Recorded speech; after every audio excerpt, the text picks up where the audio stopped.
So I personally haven't had a near-death experience, and people that have had near-death experiences, they all share an intimate knowledge of what that means.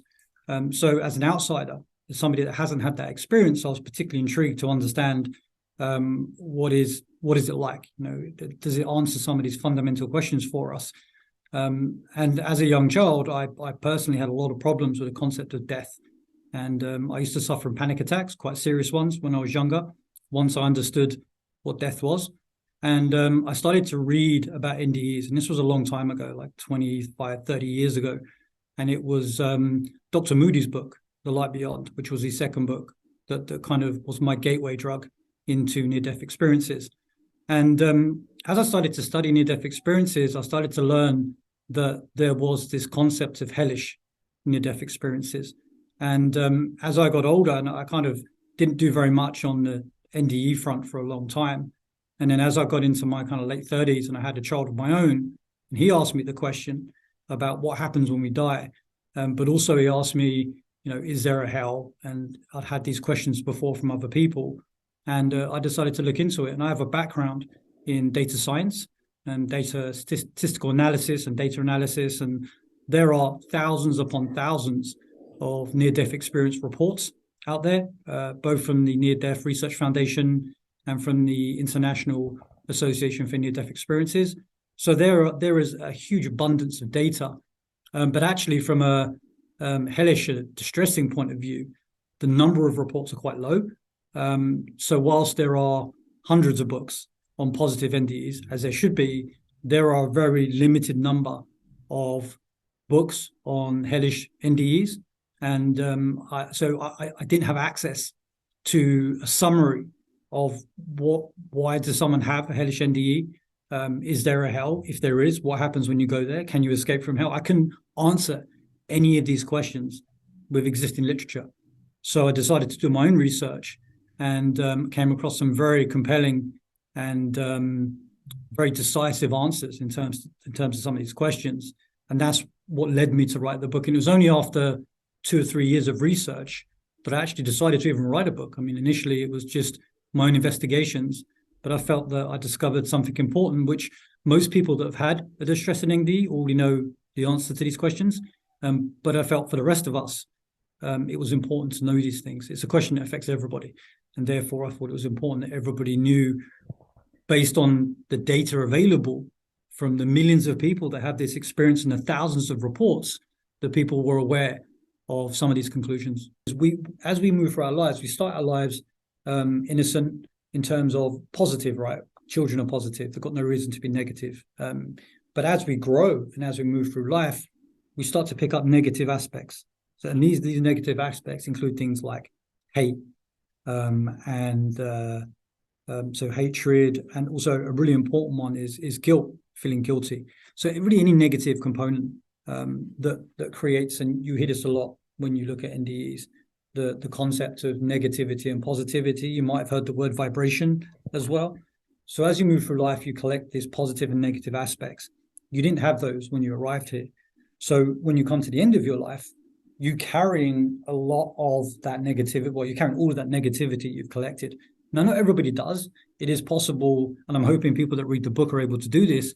It is possible to ultimately forgive yourself. Most importantly, is to forgive yourself for the things that you perceive what you've done. In the book, overwhelmingly, and the book covers this, what you see is when somebody has a distressing NDE, is because they expected to.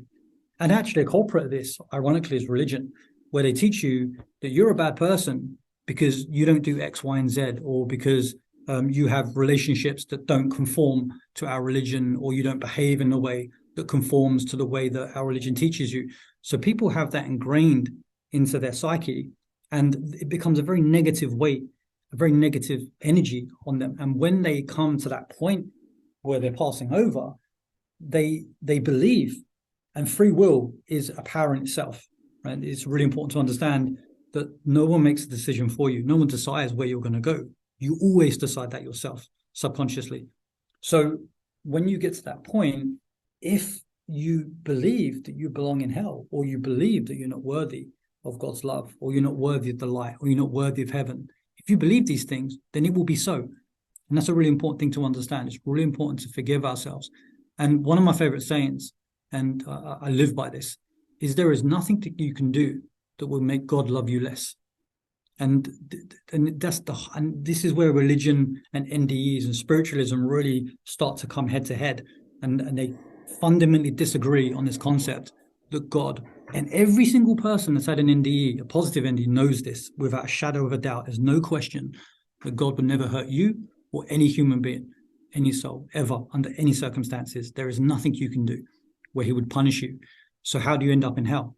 Well, it's the negativity. If you're consumed by hatred and self-guilt, and then you come to the end of your life and you go through your life review and you can't process the guilt and the hatred, you can't take it into heaven, right? You can't take all of this negative. You can imagine it, and I use an analogy in a book as like an oil spill, right? Imagine you've got a beautiful, pristine blue ocean and it's filled with sludge and oil. That's what negativity is, the oil, and the pristine blue ocean is heaven. You can't put your negativity into heaven. You didn't have it when you were there before, and you can't take it back. So there's only one place, and this is what I also believe, and I don't go into I do discuss this in the book, but I believe that hell is almost a human creation, because, and then there are many examples of this that I get into in the book. There's a concept called an egregore, and it's quite common, and it was the Freemasons actually that came up with this concept back in the 17th century. And the concept is that, and there's also another concept called the law of attraction. So if you take the law of attraction and the concept of an egregore is a thought form. So it's effectively a manifestation of people's thoughts or emotions. If you get enough people together, and this happens in human history, right? When people take sides, particularly in war, they form what's called an egregore, right? The good versus the evil, like both sides think they're good and think the other side is evil. So they form these egregores of belief. They manifest. I mean, it's happening right now in all countries and all, different, like far left, far right. These are egregores where people share the same thoughts. So when we pass over this egregore, that hell is an egregore, right? So it's this concept where all this negativity that people brought with them when they finally died, they can't take it into heaven. It's got to go somewhere. So it creates this egregore. If you think of scales, right? If your negativity, if you can't let go of your negativity and it outweighs your positivity, where is it going to go? The law of attraction says that positive is attracted to positive and negative is attracted to negative. So that's why people are attracted to hell. And so it's that's why I wrote a book. It's a very complicated subject. But ultimately, how you behave is far less important, although how you treat people is vitally important. It's whether you can forgive yourself when that time comes. And it's whether you can let go of your guilt and your hatred. And the answer is you can. And even if you can't, there's still ways to avoid this situation.